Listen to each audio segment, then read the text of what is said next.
салом дӯстон, Барселона бо вуҷуди танқиси кашиданаш аз нарасидани муҳофизатгарон дар ҳайат тасмим гирифтааст ки се муҳофизатгарашро аз даста ҷоб диҳад. музокироти Барселона бо муҳофизатгари Челси Андрес Кристенсен ба анҷом расидааст ва ҷонибҳо масъалаи шартномаи муҳофизатгаро 99% ҳал намуданд. Манчестер Юнайтед ба муҳофизатгари Барселона Ронал Араухо пешниҳоди шартнома кардааст ва назар ба пешниҳоде ки Барселона кард, маошаш дар Юнайтед 3 баробар зиёдтар мегардад.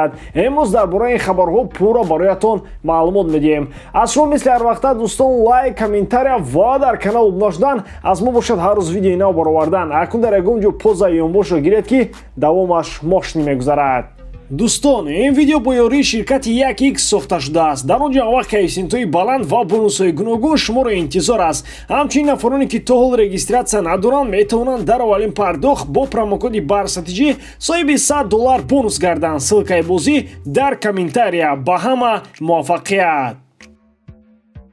Барселона тасмим гирифтааст ки се муҳофизатгарашро дар авзанаи трансферии тобистона аз даста ҷавоб диҳад. бо вуҷуди он ки дар ҳайат муҳофизатгарони сиҳат хеле каманд, хави гуфтааст ки дар мавсими 2022-2023 танҳо ба Жерар Пике, Ронал Араухо, Эрик Гарсия эътимод дорад ва дар тобистон талаб намудааст ки ду муҳофизатгари нав ба даста биёранд. Самуэл Умтити, Оскар Мингеса ва Климан Лангле ин се муҳофизатгаре аст ки Барселона ба онҳо дар мавсими оянда дигар ниёз надорад.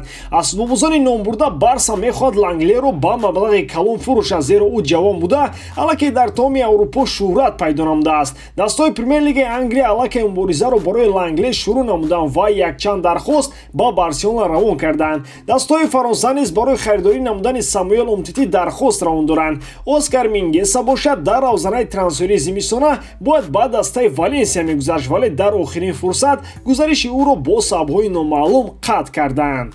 дастаи Лион бори чандум аст ки барои трансфери Умтити дархост равон мекунад, вале кундаи сӯхтагии мо аз гузариш ба Лион нозу гӯз дорад.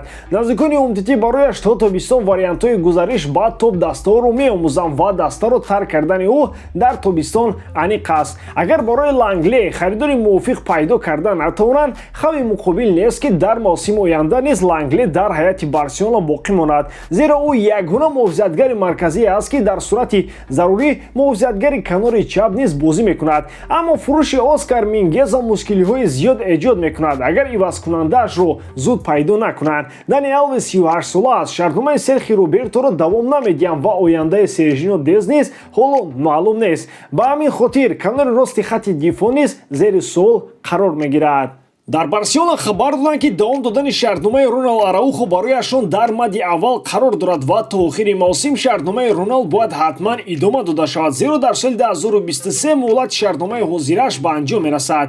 ҷонибҳо ҳоло ба созиш нарасиданд, вале Барселона пешниҳоди аввалашро аллакай кардааст. лидери хатти дифоъи Барселона ҳоло Ронал Араухо аст ва Барселона бояд хеле кӯшиши зиёд кунад то ки Араухо дар Барселона боқӣ монад. пешниҳоди Барселона камтар аз 4 миллион евро дар як мавсим барои Араухо маош дорад, вале Манчестер Юнайтед ба муҳофизатгари 22 сола Барса 10 миллион евро дар як мавсим музди меҳнат пешниҳод намудааст ва ба ҳамин хотир ҷониби Араухо муваққатан музокиротро бо Барселона қатъ намудааст.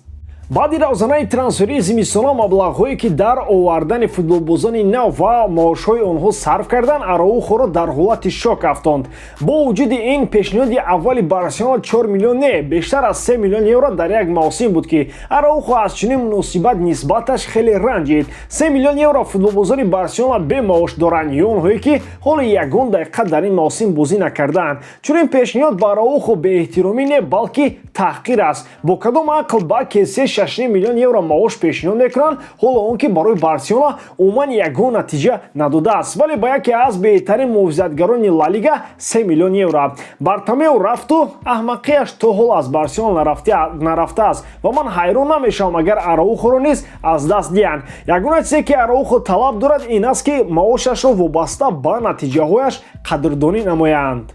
Матио Алемани ва Жорди Кройф бо агенти Андрес Кристенсен дар шаҳри Лондон вохӯрӣ анҷом доданд. баъди мулоқоти онҳо дар Барселона боварии комил доранд ки Кристенсен дар мавсими оянда либоси варзишии Барселонаро ба бар менамояд. рӯзноманигори машҳур Жерар Ромеро хабар додааст ки аллакай оиди шартномаи Кристенсен бо Барселона ҷонибҳо 99% ба созиш расидаанд. чунин мувозиятгаро ройгон ба имзо расонидан барои Барселона мӯъҷиза мегардад ва истеъдоде ки Кристенсен дорад маҳз ба тактикаи хави айни замон намерасад.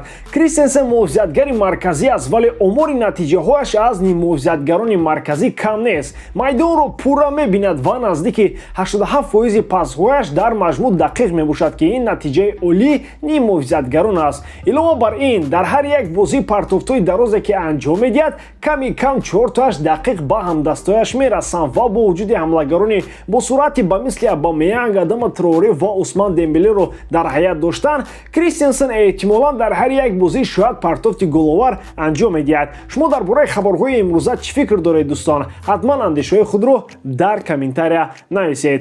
дар ҳам ҳолат Барселонаро дӯст доред ва канали Барсатиҷиро дастгирӣ кунед. дастгирии шумо пешравии мо. бо шумо мисли ҳар вақта Муҳаммад Гайров. хай бачаӯча дар паноҳи Аллоҳ.